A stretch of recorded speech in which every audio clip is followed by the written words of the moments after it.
সাভারের নবীনগর মোড়ে আছেন প্রতিনিধি শাহেদ জুয়েল। এ বিষয়ে আরো জানতে সরাসরি চলে যাচ্ছি তার কাছে।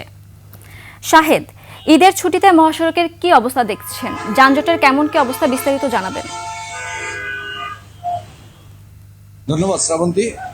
আপনি যেমনটা বলেছিলেন, ঈদের ছুটিতে ঘরমুখো মানুষ কিন্তু বাড়ির পানে নারীর টানে ছুটে চলছে।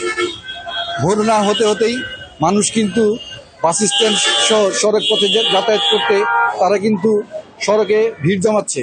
সেই সাথে সড়কেও কিন্তু যানবাহনের চাপ বেড়েছে।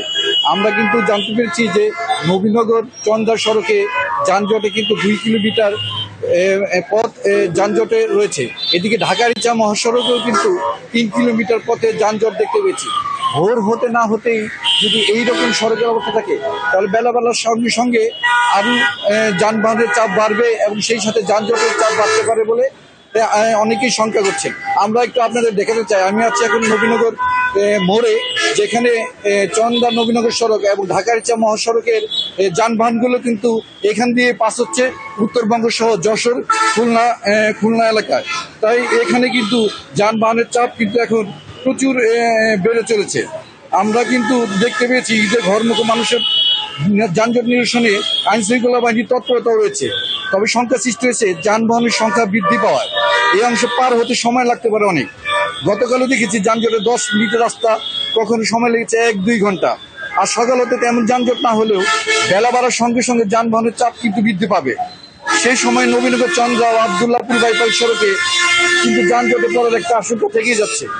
মূলত ওই সড়কে আসলে এলিভেটেড এক্সপ্রেসওয়ে নির্মাণ কাজ চলায় খানাখন্দ ও কোথাও কোথাও সড়ক সিঙ্গেল লেন হওয়ায় এই যানজটের সৃষ্টি হতে পারে।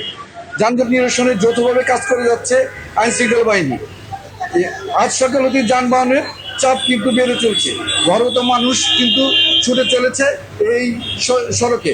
আমরা ইতিমধ্যে আপনাদের জানিয়ে দিতে চাই যে গার্মেন্টসগুলো কারখানা কিন্তু ছুটি হওয়ায় লোক সংখ্যা বৃদ্ধি পেয়েছে সড়কে। সেই সাথে মানুষের চাপও বৃদ্ধি পাওয়ায় এই সড়কে যানজট। তারা আমাদের বলেছে যে টিকিটের দামও কিন্তু কিছুটা বেশি চাচ্ছে পরিবহন। তো এই ছিল আমার কাছে নবীনগর মোড় থেকে শ্রাবন্তী। শাহেদ, ধন্যবাদ আপনাকে। দর্শক, ঢাকা মহাসড়কের যানজট সম্পর্কে বিস্তারিত জানাচ্ছেন আমাদের প্রতিনিধি।